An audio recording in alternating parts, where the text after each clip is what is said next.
போன ஆடியோவில் 10வது ஸ்கந்தத்துல 48வது அத்தியாயத்தை பார்த்தோம். இந்த 49வது அத்தியாயத்துல அக்ரூரர் ஹஸ்தினாபுரத்துக்கு போயிட்டு திரும்பி வந்துட்டார். போயிட்டு வந்து என்ன சொன்னாருங்கிறத பார்க்கலாம். ஸ்ரீ சுகர் பரீட்சித்து மகாராஜனை பார்த்து சொல்றார், ஸ்ரீ கிருஷ்ணனுடைய ஆணையை ஏற்கின்ற அக்ரூரர் ஹஸ்தினாபுரத்துக்கு போனார். அங்க குரு வம்சத்தின் மகிமையை எடுத்து உரைக்கக்கூடிய அந்த நகரத்தை அவர் பார்க்கிறார். அங்க பீஷ்மர், விதுரர், குந்தி தேவி, துரோணர், கிருபாச்சாரியார், கர்ணன், துரியோதனன், அஸ்வத்தாமன், பாண்டவர்கள் இன்னும் பல உறவினர்களையும் முறையாக பார்த்து பேசி வணங்குறார். அவர்களும் அக்ரூரரை அன்போடு வரவேற்று யாதவர்களின் நலனை பத்தி ரொம்ப நன்னா விசாரிக்கிறார். அக்ரூரரும் எல்லார பத்தியும் கேட்டு நன்னா தெரிஞ்சுக்கிறார்.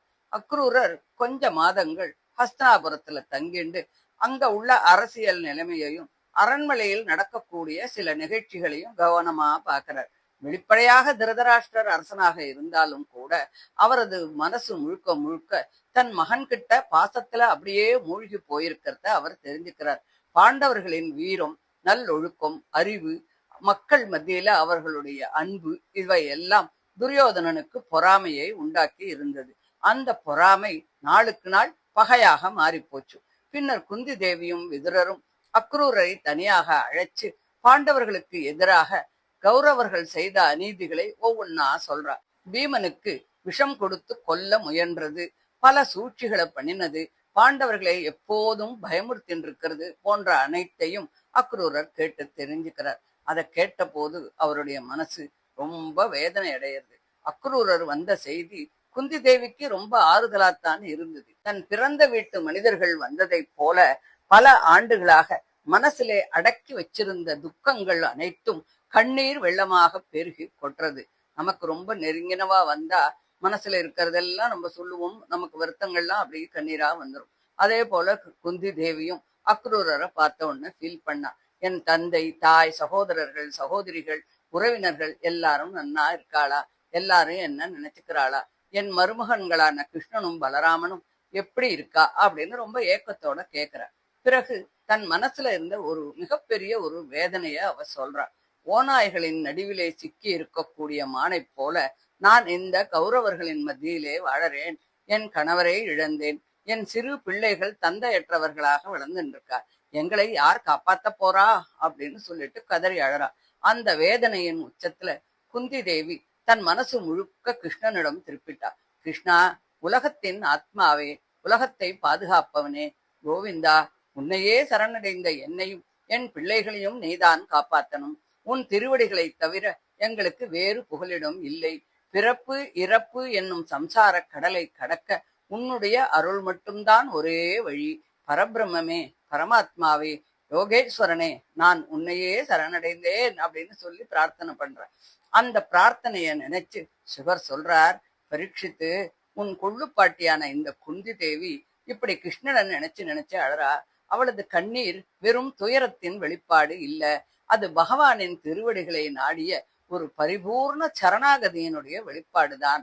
அக்ரூரரும் விதுரரும் குந்தி தேவிக்கு ஆறுதல் சொல்றா. உன் மகன்கள் சாதாரண மனிதர்கள் இல்ல, அவர்கள் தர்மத்தை நிலைநாட்ட பிறந்தவா. பகவான் அவர்களை ஒருபோதும் கைவிட மாட்டார் அப்படின்னு அவளுக்கு குந்தி தேவிக்கு நம்பிக்கையை கொடுக்கிறார். தமது பணியை நிறைவேற்றுவதற்காக அக்ரூரர் திருதராஷ்டிரனை பார்க்கிறார். முதல்ல மரியாதையா பேசுறார். விசித்திர வீரியனின் மகனே, குரு வம்சத்தின் புகழை உயர்த்த வேண்டியவரே, இன்று அரசு பொறுப்பு உங்ககிட்ட தான் இருக்கு. தர்மத்தின் வழியில் நாட்டை நீங்க ஆளணும். உமது மகன்களிடமும் பாண்டவர்களிடமும் ஒரே பார்வையோடு நடந்துக்குங்கோ. அப்படி பண்ணினா உங்களுக்கு நிலையான புகழ் ஏற்படும் அப்படின்னு சொல்றார். அதுக்கப்புறம் ஒரு ஆழமான ஆன்மீக உண்மைகளையும் எடுத்து சொல்றார். இந்த உலகத்துல எந்த உறவும் நிரந்தரம் இல்லை. ஒருவன் தனியாத்தான் பிறக்கிறான், தனியாத்தான் போய் சேர்ந்துடுறான். தன்னுடைய நல்வினை தீவினைகளின் பலன்களை மட்டும்தான் அவன் தானே எடுத்துட்டு போய் அனுபவிக்கிறான். மனைவி, மக்கள், செல்வம் அப்படின்னு அதிலே பற்று கொண்டு அதர்மத்தை பண்ணினா அந்த பாவம் நம்மத்தான் வந்து சேரும்.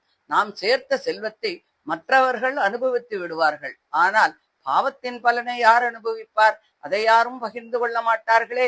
இந்த உலக வாழ்க்கையே ஒரு கனவை போன்றது, கற்பனையை போன்றது.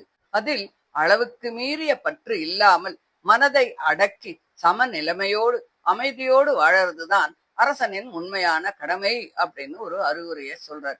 திருதராஷ்டர் அந்த அறிவுரையை ரொம்ப பாராட்டுறார். அக்ரூரரே, நீங்கள் சொல்றது ரொம்ப அமுதம் போன்ற வார்த்தைகள், அவை அனைத்தும் உண்மை அப்படிங்கறத நான் நன்னா தெரிஞ்சுட்டு இருக்கேன்.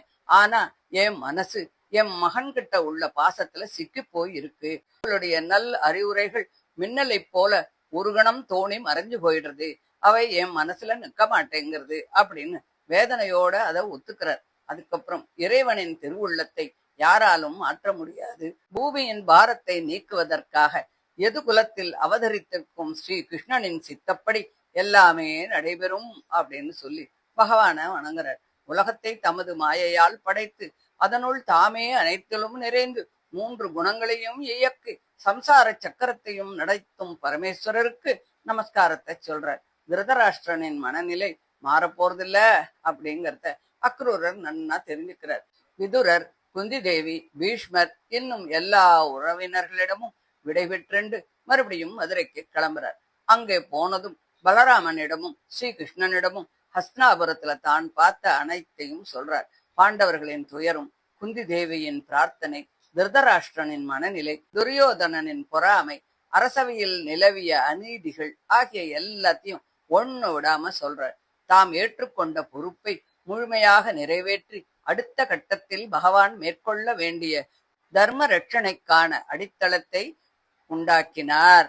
இந்த அத்தியாயம் 3 பெரிய உண்மைகளை நமக்கு சொல்றது. துன்பத்துல இறைவனை முழுமையாக சரணடைவதுதான் பக்தியின் உச்சநிலை அப்படிங்கிறத குந்தி தேவி காட்டுறா. தர்மத்துக்கு விரோதமாக செயல்படும் செயல்கள் இறுதியில் செய்பவரையே துன்புறுத்தும் அப்படிங்கிறத அக்ரூரரோட உபதேசம் நன்னா விளக்கிறது. உலக உறவுகளும் செல்வங்களும் நிலையில்லாதது, இறைவனின் திருவடிகளே நிலையான அடைக்கலும். பகவானை நம்பி தர்மத்தில் நிலைத்து இருப்பவர்களை அவர் எந்த காலத்திலும் கைவிட மாட்டார் அப்படின்னு சொல்லி இந்த 49வது அத்தியாயத்தை முடிக்கிறார். தொடர்ந்து 50வது அத்தியாயத்தை அடுத்த ஆடியோவில் பார்க்கலாம். தேங்க்யூ.